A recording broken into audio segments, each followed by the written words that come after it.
Hello, everyone, and welcome back to the Cop Council. How are we all? Hopefully, all of you are on a fantastic day wherever you are around the world, and welcome back to another Liverpool news episode for you guys this evening. And yes, we do have a load of news to kickstart the week. I'm going to say kickstart the week because, again, it is Tuesday, but I keep on thinking it's Monday anyway. But yes, good evening, everyone. How are we? Hopefully, everyone is all good and well. And like I did say, we do have a lot of news to cover today anyway. Of course, we're going to discuss Virgil van Dijk, of course, getting charged by the FA for the aftermath of his red card against Newcastle. We will be discussing that in tonight's episode. We're also going to discuss Nat Phillips as well, potentially looking like he will leave Liverpool before the transfer deadline day or the transfer window closes anyway. Of course, we'll discuss about Nat Phillips' potential loan move as well, I should say. Of course, we'll also discuss Joe Gomez as well, interest from Al Etihad, which again, look, they want every single Liverpool player available by the looks of things at the present moment in time. Of course, we're going to talk about Czech Decore and the links and the rumours there. And of course, we're going to discuss Ryan Gravenberch as well, and reports suggesting that Liverpool are planning to push for Ryan Gravenberch before the transfer deadline window closes on Friday at 11 p.m. anyway. But again, guys, let me know how all of you are in the comment section down below. Of course, let me know if you guys have seen anything as well. And yeah, just let me know how everyone is in the comments down below as well. Anyway, again, sorry there was no show yesterday. I what was I doing? I think I ran out of time yesterday, so again, apologies for that chat. Anyway, but it is going to be a busy week. Of course, we've got plenty of new shows coming up. Of course, transfer deadline day show. We're going to be having one for quite a while. I think maybe on Friday or Friday evening at least. Anyway, we might be live until 6, or from 6 until late on potentially, if all things go to plan. But yeah, no, hopefully we'll have a few people in anyway. But let's get the show on the road then, I should say, and of course discuss about Virgil van Dijk and of course getting charged by the FA. Of course, they came out with a statement earlier on this evening saying, of course, regulations and discipline updating. Virgil van Dijk has been charged with a breach of the FA rule E31, E E3.1 point one, so I should say realistically, following Liverpool's Premier League game against Newcastle United on Sunday, 27th of August. It's alleged that the defender acted in an improper manner and or used abusive and or insulting words towards a match official after being sent off in the 29th minute. Virgil van Dijk has until Friday, 1st of September, to provide a response to this charge as well. And of course, what he's practically got charged for is again the aftermath after the red card and the language that he used after the game, after of course getting sent off. Now, I think you guys can already know what he said. I don't think you need me to, explain to you what he said. But in the words of it, it was practically f off. And again, they are trying to strike down on the referee abuse, and of course, Virgil van Dijk is going to be used as an example of what will happen. And of course, I know a lot of people are asking the question of, what will happen with Van Dijk? How long would the ban be? Supposedly, looking at the rule book earlier on, it can be, I think it's 1 or 2 games they can choose from for the ban. So again, hopefully it is just a 1 game ban on top of the of course the red card. So again, he would miss the Villa game and the Wolves game, but again, if it is to be the 2 games on top of the 1 game suspension, then of course he will miss West Ham as well at Anfield. So a big game to miss, obviously all 3 big games to miss anyway for Verge. But again, let me know your guys' thoughts in the comments. I know that plenty of people will have different thoughts and different opinions on the suspension, although, again, the charge by the FA as well. I know plenty of people have brought up that elbow, again, that Andy Robertson suffered on the hands of that referee back end of last season. I think that was against Arsenal. that game, and I know people are going, oh well, that didn't realistically cause, that wasn't a punishment in that sense. Why is this being a punishment? Again, they are trying to clamp down on referee abuse, and obviously the big campaigns and the big thing coming into the season has been that, and I think we'll see a lot more of players getting charged for this as well. And of course they'll try and use the Van Dijk situation to show us as an example of, and again, if you throw words out, if you throw abuse out, again, this is what's going to happen, and you're going to get banned for 1 or 2 extra games on top of a red card or on top of any other suspension as well. So again, look, I know plenty of people have different thoughts and opinions on the red card. I know probably the majority of people think it's a red card. Again, but look, either way, I think it will be a 1 game suspension on top of the red cards. Of course, we can only misses 2 games in that sense, which isn't so bad, to be fair. But still, we'll just have to wait and see, won't we, chat as well. But let me know your guys' thoughts in the comments on the Van Dijk situation as well. Lavanya, I think it is. Apologies. Hey, brother, as well, saying Van Dijk. Van Dijk can sit for 2 games. Villa home and Wolves away as well. Yeah, no, absolutely. Again, you've got. If it is a 3rd game, though, again, it is West Ham at home. I think that's a big one to miss. Even the Villa game, I think, is a huge miss for Liverpool.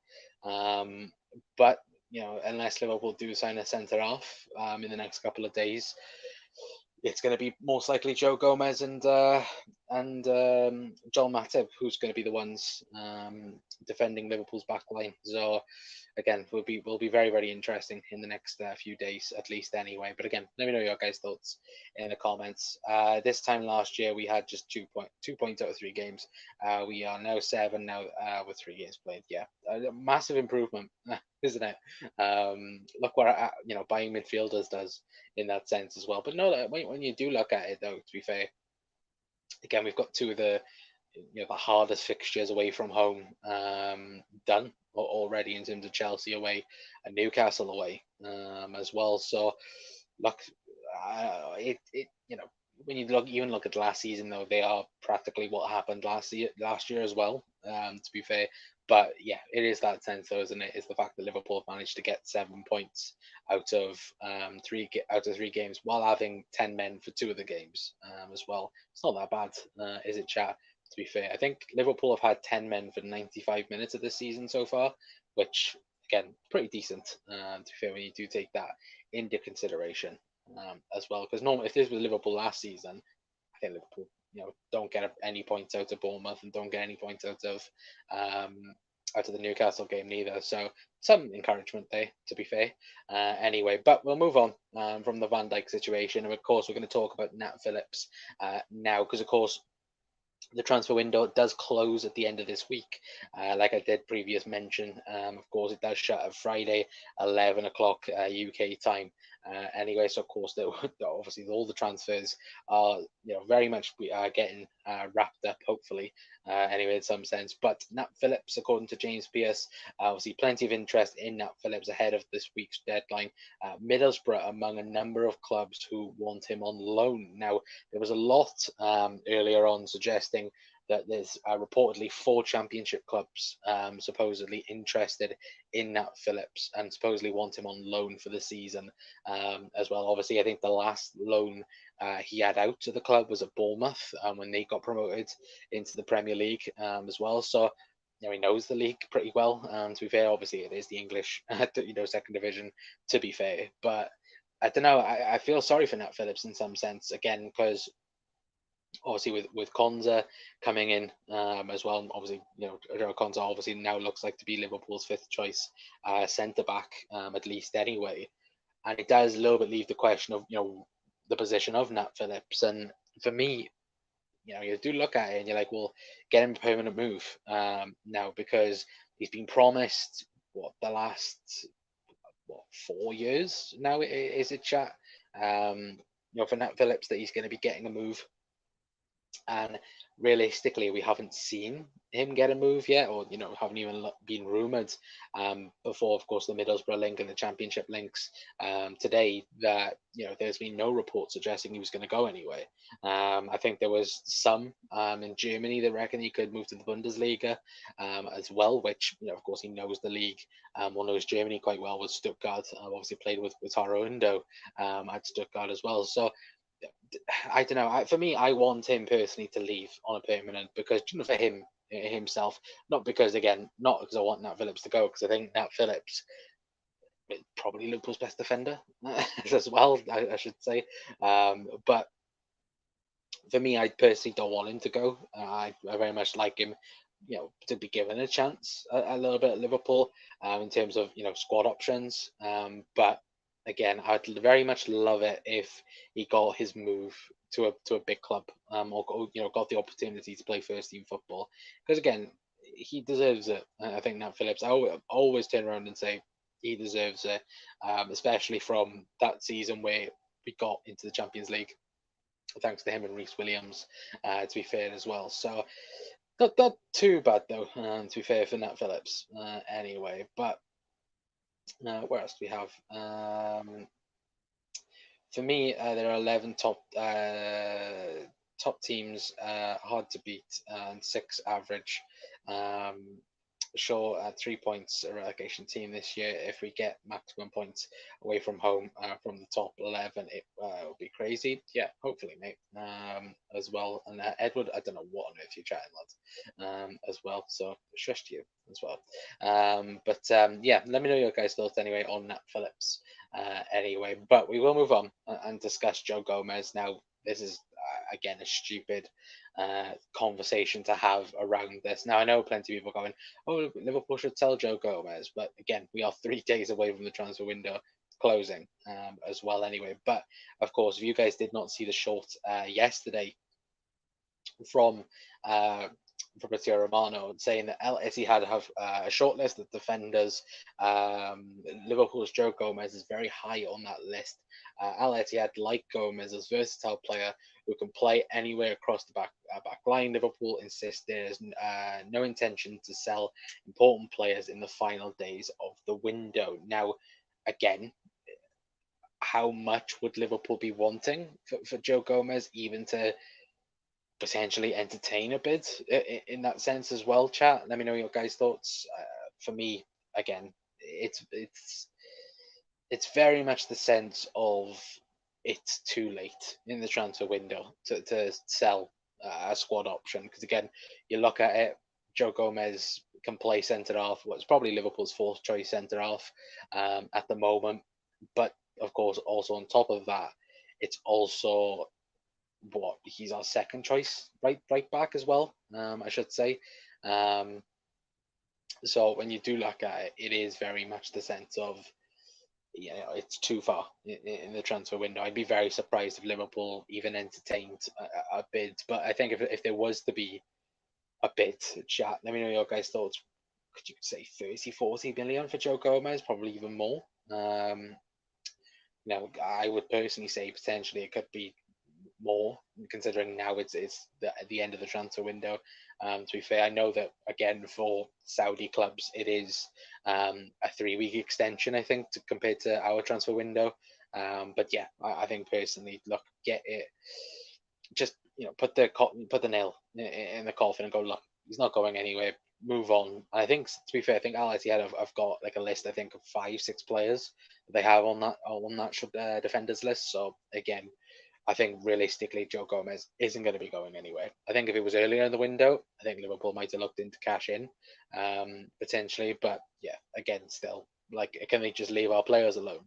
They got Fabinho, they want Salah, they want Gomez. Like, can they just shove off, please? Anyway, let me just.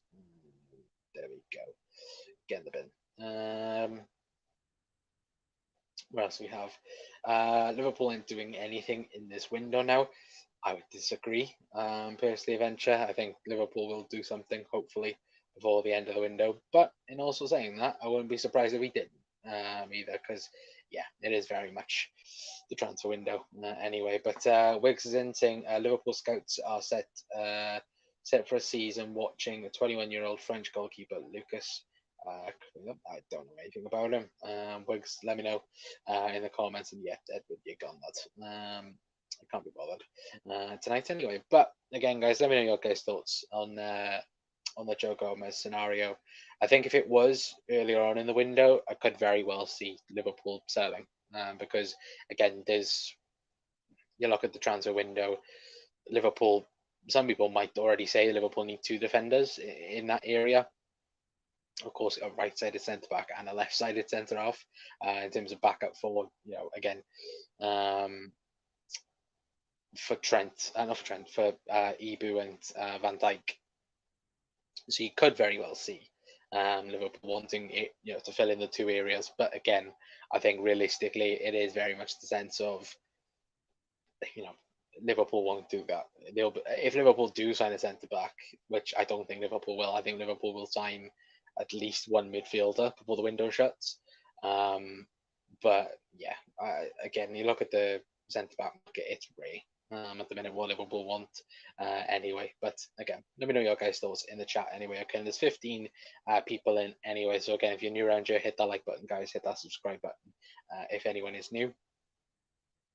But yeah, let's move on anyway, chat, and get on to check the call rate now, of course, from the Joe Gomez scenario. Anyway, let's talk about check the call rate now.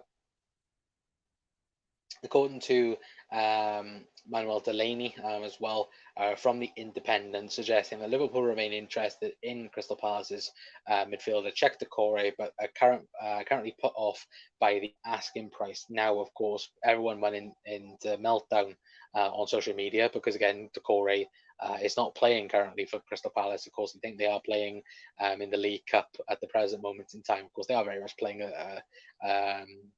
a League Two team.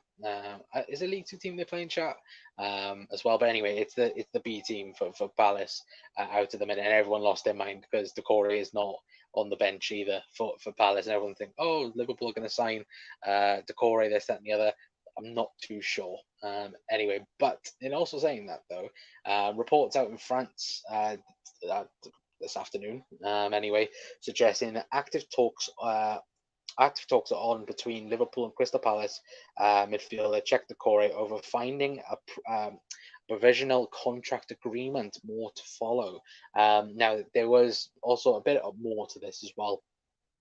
On the article piece, it was suggested, again, Liverpool don't like the asking price, again, which backs up Manuel Delaney's obviously report on the Independent as well. And again, is Check Decore worth £70 million? No, he's not.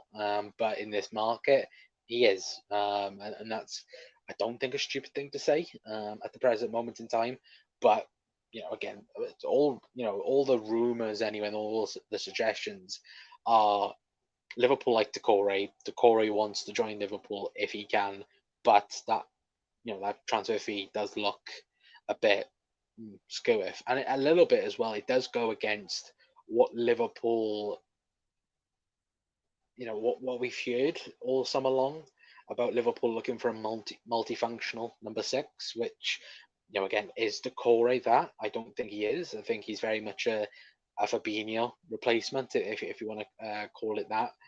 And Liverpool could, for example, go on to sign Decore and Gravenberch, because again, Gravenberch wouldn't count for the non-homegrown spots, of course, because he's under 21. But again, are Liverpool waiting for someone like an Andre potentially in January? We all know Liverpool, they do tend to wait if they do believe a certain player is the correct fit for the team. So I don't know, chat. Let me know your guys' thoughts as well on who you'd want in midfield. I know that there'll be plenty of different opinions as well in the comments, but let me know your guys' thoughts on the Check Decore stuff. Anyway, according to SZ in France, anyway, suggesting that active talks on between Liverpool and Crystal Palace midfielder Check Decore over finding a provisional contract agreement. Anyway, so again, let me know your guys' thoughts on that news on Check Decore anyway. But yeah, let me know your guys' thoughts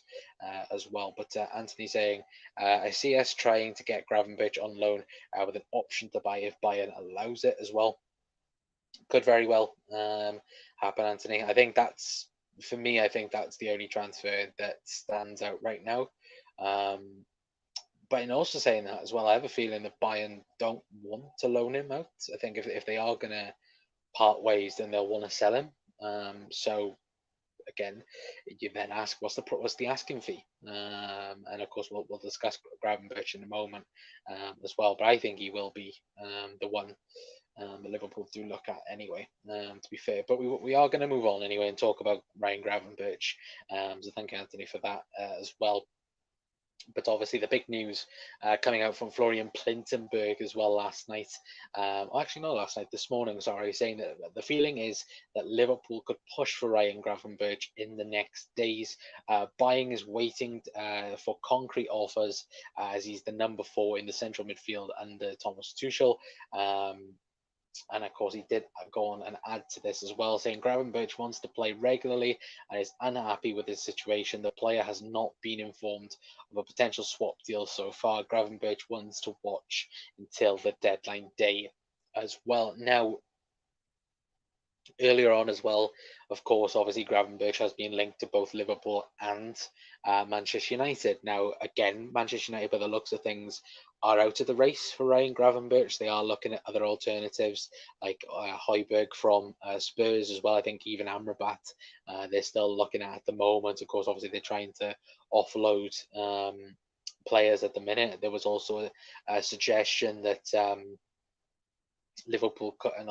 Manchester United could do a swap deal, and of course Bayern would get McTominay, and obviously Manchester United would get Ryan Gravenberch, and I think that was played down quite a lot by German journalists anyway, as well. And I think by the looks of things, Ryan Gravenberch would prefer to join Liverpool, as well, judging from the reports out in Germany as well, suggesting that Gravenberch's team have not forgotten Liverpool 12 months ago. Obviously, Liverpool did try and sign Gravenberch 12 months ago as well, of course, but he did go to Bayern Munich, or 14 months ago. It was now, of course, but he did choose Bayern Munich over Liverpool. But again, there has been a very long interest in Ryan Gravenberch from Liverpool side of things as well. So the only question I have about the Gravenberch situation is, again, that, and I'll quickly get Florian Plintenberg's tweet up again, where that second phase, but there where he says again, Bayern is waiting for concrete offers as his 4th choice in Thomas Tuchel's midfield. And I kind of asked the question a little bit: if he was to be brought into Liverpool's midfield, realistically, what is he in a Liverpool team? Is he a number 6? I don't think he is a number 6. Again, though, you look at a Gini Wijnaldum, for example, and look what he was before he joined Liverpool. You look at, again, Gini Wijnaldum was a left-sided midfielder. Could play as a 10 more than what like he did for Newcastle as well. But again, when you do look at Gini's career at Liverpool, again, played as a defensive midfielder, played alongside Fabinho. Obviously, box to box quality midfielder, and maybe Liverpool are looking at that again, where he could play as a double pivot. I think if Liverpool are to get Gravenberch, there's always the option then as well that Liverpool could go 4-2-3-1 and maybe play him alongside Alexis McAllister in a 2, and then play Dominic Szoboszlai a bit more forward. Again, that's always an option there as well. But obviously, we're going to be playing in this box midfield like we have done so far. It's very much the sense of, does he get ahead of McAllister? No. Does he get ahead of Szoboszlai? No. Like, is he going to start as a 6? For me, I don't think he's the correct fit for the 6. But then again, if you can mould him into that 6 and potentially work on a few things, could it work? I don't know. Personally, I don't think it would. I think he is very much being brought in as backup cover for Szoboszlai and McAllister.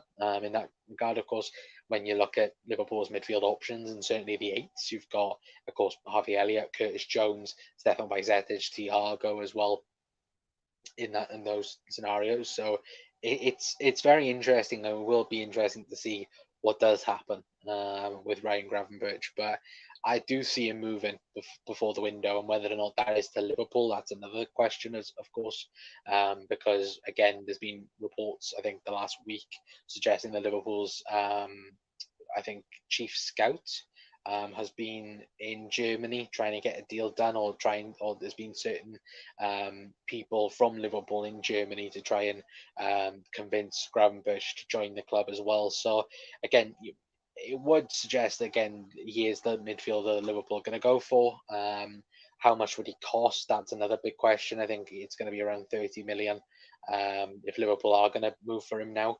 And again, that would be good for Bayern and good for Liverpool again if he does become the player that he was supposed to be at Ajax. Then again, £30 million for a player that could become a star, again would be brilliant. And when we look back at it, maybe in 2-3 years time, but for the current moment in time as well, when we do look at it, again, Bayern get a profit, Liverpool get the player that they want as well. So all parties are happy in that regard as well. And again, Liverpool and Bayern have a very good relationship as well. So again, you would think that again both clubs would potentially get a deal done. And I think a lot of people have the same feeling as I have as well, is that something's going to be done tomorrow. Whether or not if that's a bid, whether or not there's a deal that we hear something in the morning and then by the night everything's done, dusted, and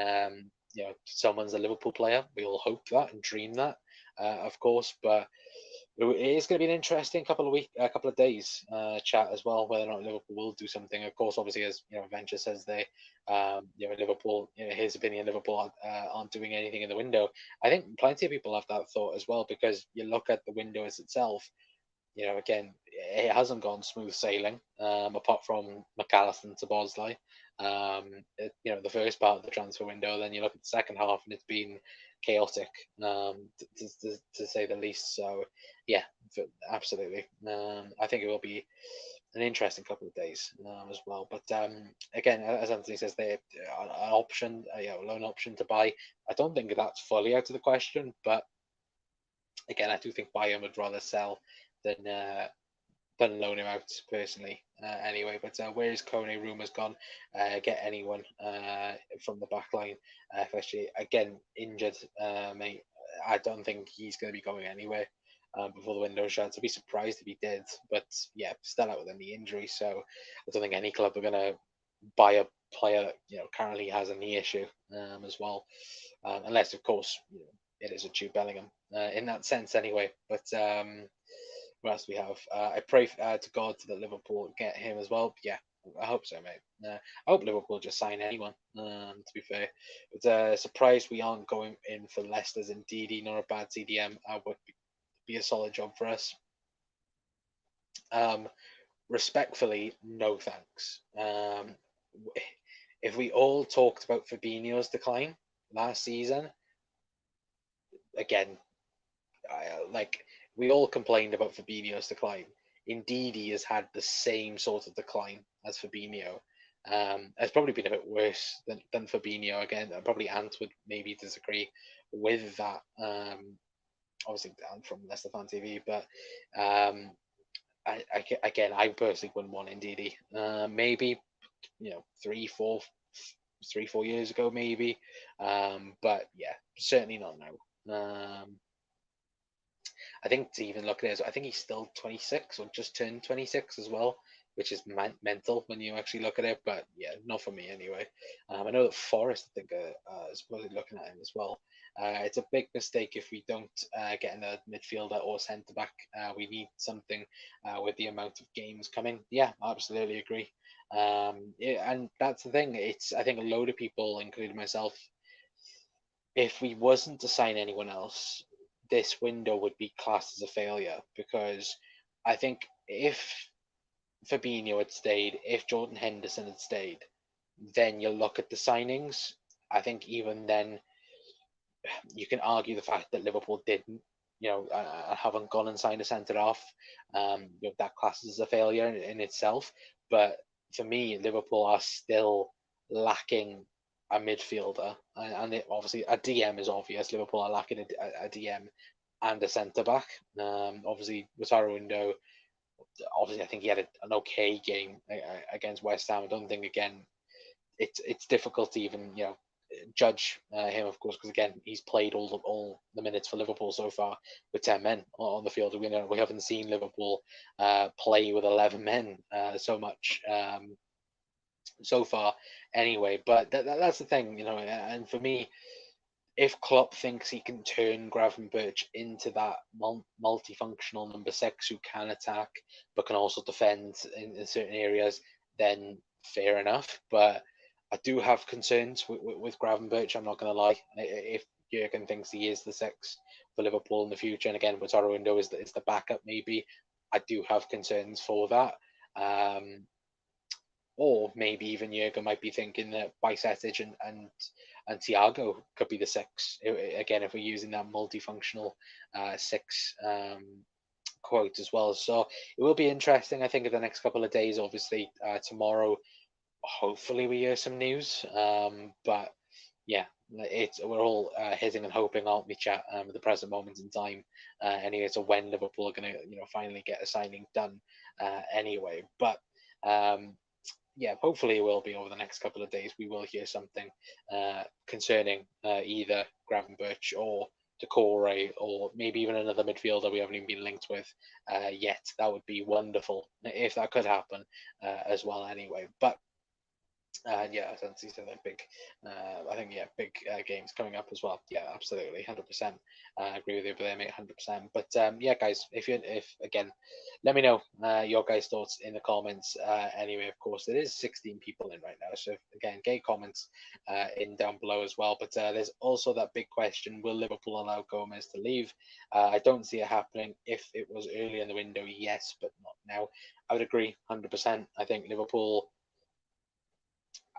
would be open to the idea because then again, there's probably more right-sided centre backs than there is left-sided at the moment on the market. But yeah, I think obviously Liverpool aren't going to agree anything now, and I have this weird feeling as well that especially towards Mo Salah as well, obviously with the Saudi clubs. I have a feeling once the window shuts here, I feel like then they're going to bid and like officially bid for Mo Salah. And I'm like, you must be stupid if you think that, again, there's going to be any dealings in terms of, agreeing a deal to let Mo Salah go or let any Liverpool go after the transfer window. Because why would they do that? Unless it was, a fringe player like Nat Phillips, for example. If Nat Phillips was going to leave, then I think maybe Liverpool might, think about it. But realistically, nobody, no one in the squad is going to be up for sale now. It would take ridiculous numbers, I think, to even entertain an offer for anyone now as well. So again, we're hoping that players come in the door and not leave as well. And yeah, like I said, at the minute, it is very much the case that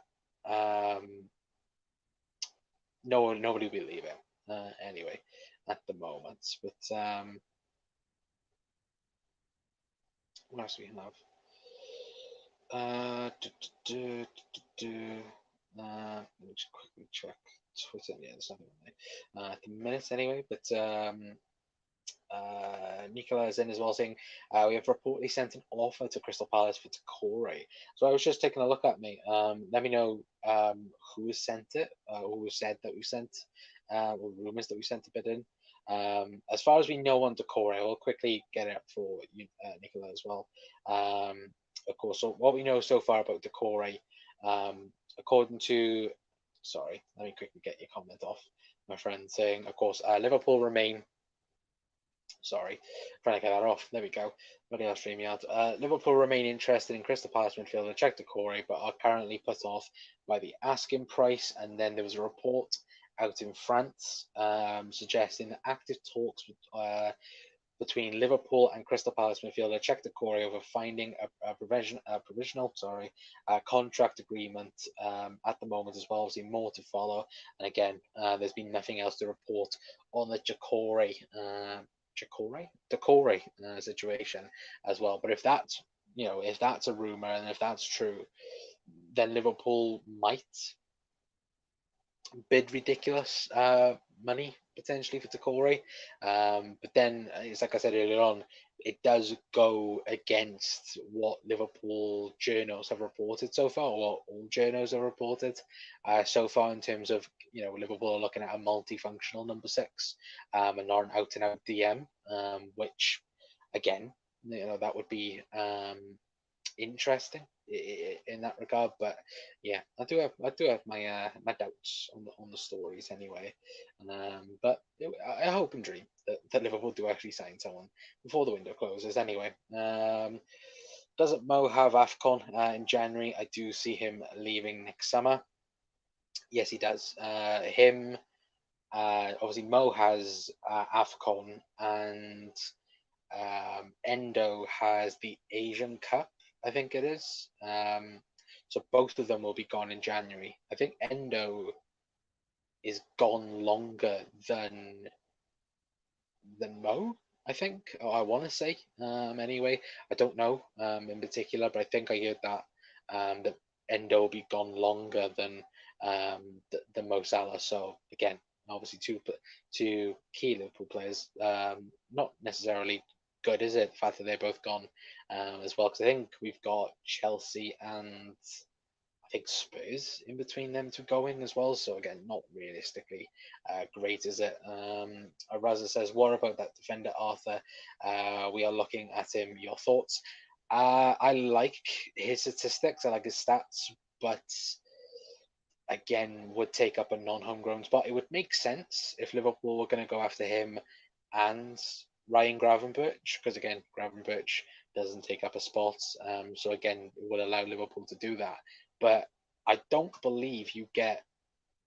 And chat, let me know your guys' thoughts if you know this. Because I'm not too sure. I don't know whether or not if you get an extra non-homegrown spot in January for the season. Again, I don't know whether or not if that's true or not. So we could get the two of them and then get Andre in January, which again I think Liverpool are planning to sign Andre in January.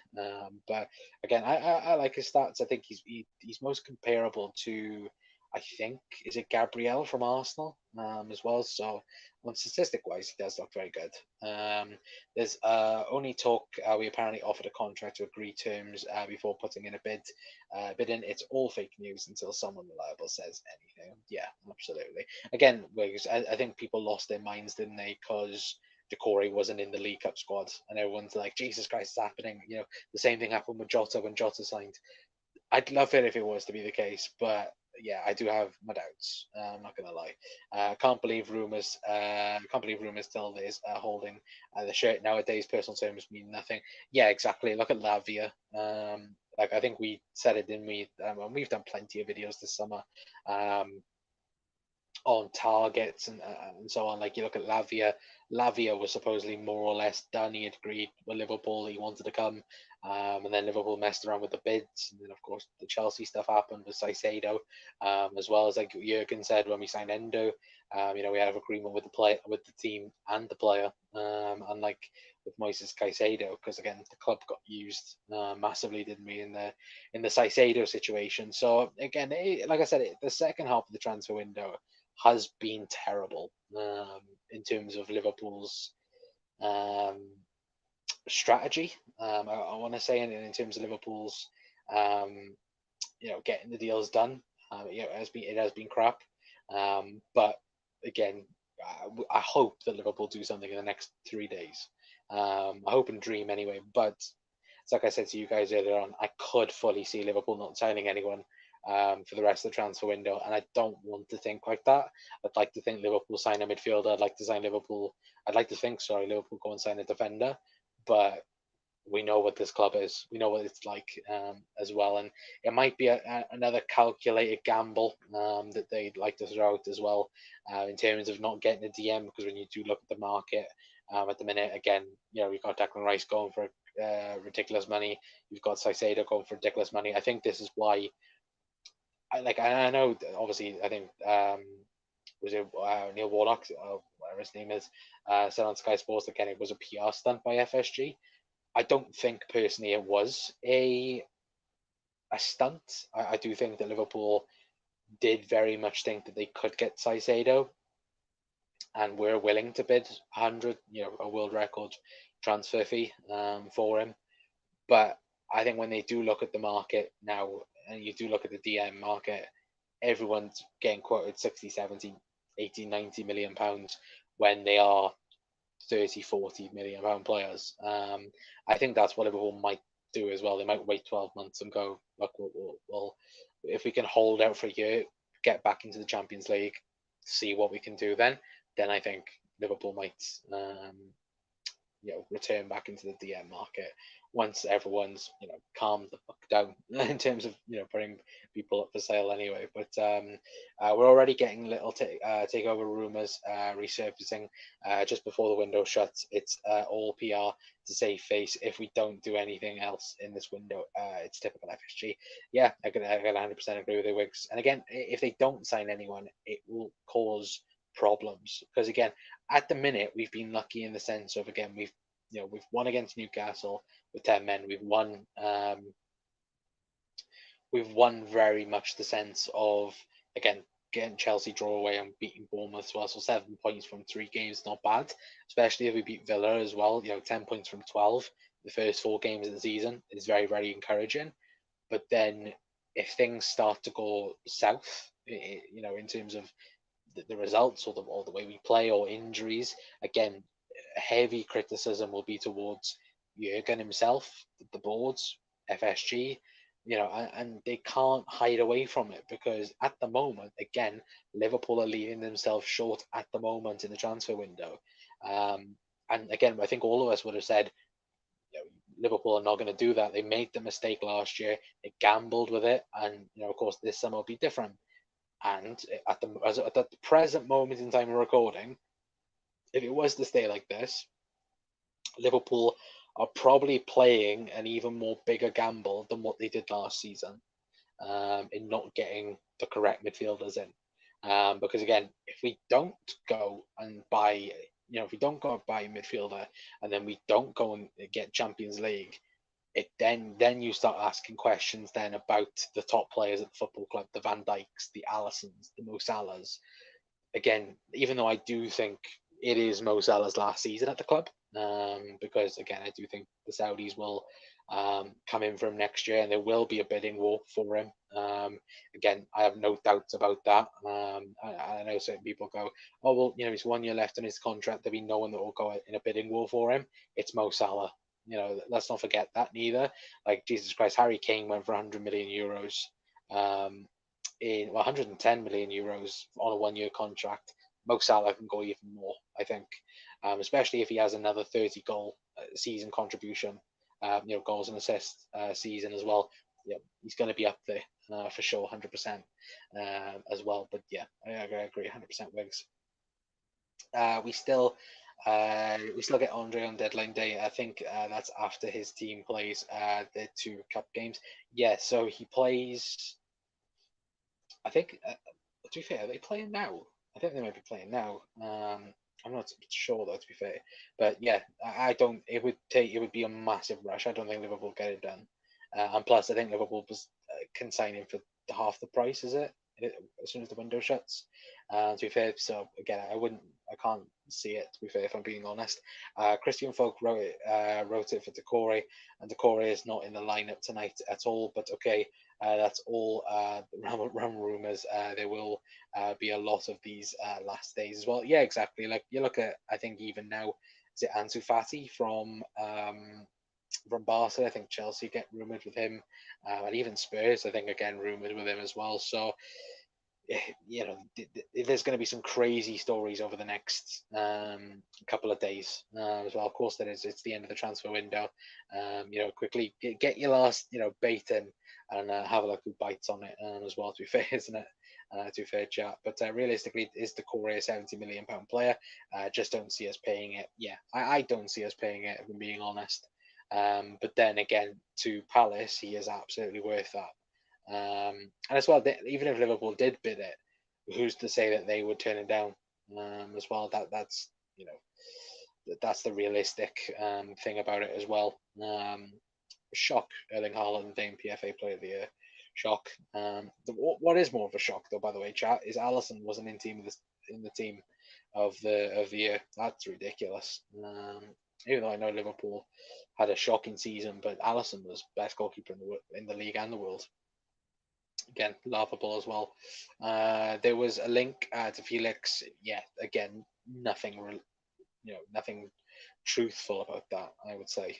Anyway, to be fair, Anthony, absolutely nothing in it either. Anyway, but chat, we are going to leave it there for tonight. Anyway, big thank you to all of you guys for tuning in to the show. Of course, obviously it's going to be a busy week on the channel. Of course, we'll have obviously update shows. We'll have I'm going to try and see if we can get people on as well to discuss transfers and discuss things around the team as well. Obviously a few bits and bobs. There'll be a preview show on Friday as well, but there'll be a preview show on Friday, I think.